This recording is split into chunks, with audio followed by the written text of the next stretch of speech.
Olá pessoal, sejam bem-vindos ao Entre Palavras e Gestos. Vamos conversar sobre um tema fundamental no ambiente escolar, a comunicação. Você já parou para pensar que nem sempre falamos apenas com palavras? Nossa postura, expressões e até o tom de voz dizem muito sobre nós? Para nos ajudar a entender melhor a importância da linguagem verbal e não verbal na escola, trouxemos um convidado especial, professor e linguista Demétrio Rocha. Seja muito bem-vindo. Olá, muito obrigado pelo convite. Esse tema realmente é essencial e estou muito animado para debater sobre esse assunto aqui nessa noite, nesse podcast. Para começar, você pode explicar para os nossos ouvintes o que é a linguagem verbal e não verbal? Claro, a linguagem verbal é aquela que usamos com palavras, seja ela falada ou escrita. No ambiente escolar, isso acontece o tempo todo.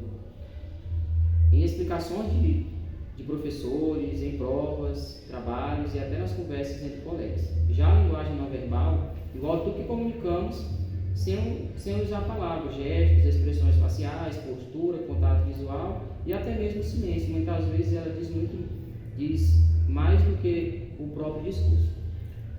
Então podemos dizer que mesmo quando não falamos, ainda estamos falando, ainda estamos nos comunicando? Exatamente. Um olhar impaciente, um sorriso, um cruzar de braços, tudo isso transmite mensagens que podem ser tão ou mais impactantes do que as próprias palavras. E como essa comunicação, tanto verbal e não verbal, influencia no dia a dia da escola? Ela tem um papel crucial. Vou te dar alguns exemplos disso. Por exemplo, na relação professor-aluno, a forma como o professor fala, a sua entonação de voz, a sua forma às vezes de falar, às vezes de forma agressiva ou não agressiva, pode muitas vezes fazer com que aquela comunicação se torne uma comunicação que atrapalhe aquele processo de aprendizagem, essa relação entre professor e aluno. Outro exemplo também é entre os próprios alunos. Muitas vezes brigas e desentendimentos surgem de más interpretações da comunicação não verbal. Um simples olhar pode ser entendido como provocação, mesmo sem intenção. Às vezes a pessoa está em um mau dia e aí olha para outra pessoa com um olhar, às vezes de raiva, mas não porque o problema seja aquela pessoa. E aí a pessoa muitas vezes entende aquilo como uma certa provocação e às vezes pensa que o problema é ela e muitas vezes acontecem alguns problemas, que acabam acarretando outro problema, que é a questão da violência na escola. Outro exemplo, o terceiro, que nós podemos citar, falando sobre a inclusão de alunos com deficiência. As pessoas surdas, por exemplo, dependem da linguagem não verbal, como a libras e a expressão faciais para se comunicar. Ter consciência disso ajuda a tornar a escola um ambiente mais acessível e acolhedor. Então, esses são alguns exemplos, 3 exemplos de como ela pode ser utilizada. Faz todo sentido. E você acha que a linguagem não verbal é muitas vezes subestimada? Com certeza, muita gente foca apenas no que está dito e esquece de observar como está sendo dito, Às vezes o professor pergunta, entenderam? Mas o seu tom ou expressão podem ou não encorajar os alunos a responder honestamente. Pequenos detalhes fazem toda a diferença, Realmente. E quais dicas você daria para melhorar a comunicação na escola? Muito bem. Então, estarei citando algumas dicas importantes, Tanto para professores como para alunos. Então, para professores, usar um tom de voz variado, gestos e expressões que reforcem o que está sendo ensinado. Além disso, ficar atento aos sinais dos alunos. Um olhar perdido pode indicar que algo não foi compreendido.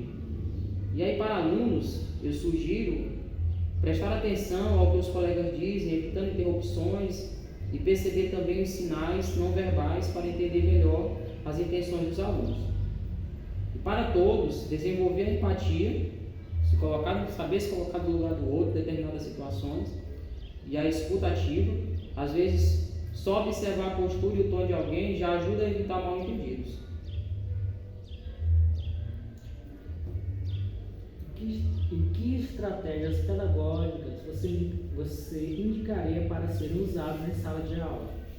Para entender a importância da linguagem verbal e não verbal, quais estratégias você indicaria a respeito disso? Então, essa é uma pergunta bem interessante e bem ampla, porque nós temos várias estratégias que nós podemos utilizar. A gente tem um problema em sala de aula, muitas vezes hoje, nas nossas salas de ensino médio, de alunos que muitas vezes eles têm problemas em desenvolver a capacidade leitora, em desenvolver o que nós chamamos de leitura crítica.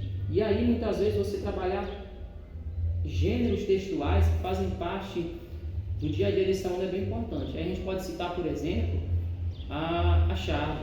A gente sabe que a charge é um gênero textual que ela trabalha com assuntos do nosso dia a dia, assuntos muitas vezes sérios, e que ela utiliza uma linguagem mista. Ela utiliza tanto a linguagem não verbal, por meio dos desenhos, como também a linguagem verbal. Então, essa é uma ótima dica, né? Então, trabalhar variados gêneros textuais em sala de aula.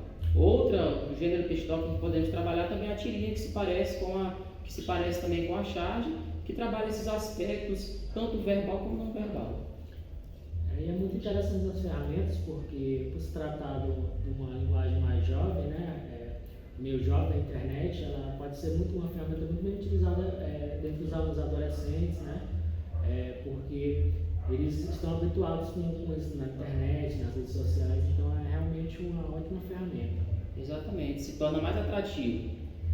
Eu, como professor em sala de aula, ao invés de utilizar essa ferramenta tão tradicional que é o livro didático, eu trazer gêneros textuais que fazem parte do dia a dia desse aluno, que eu citei outros dois, e há vários, né, que você pode observar, que a gente pode utilizar, que estão frequentemente presentes no dia a dia desses nossos educandos hoje em dia, né, em um espaço bem amplo que é o ambiente das tecnologias, né? A gente pode também muitas vezes fazer com que essa tecnologia ela esteja ao nosso lado. A gente muitas vezes tem a tecnologia como sendo vilã, mas se nós utilizarmos ela em sala de aula, pode ser um forte aliado. E, claro, utilizamos da língua verbal. Então, pessoal, esse foi mais um episódio do nosso podcast, que a gente falou sobre aspectos da linguagem verbal e não verbal. O nosso convidado, o professor Demétrio. E o professor Demétrio gostaria de fazer as considerações finais. Então, muito obrigado por ter me convidado para esse podcast, foi um prazer.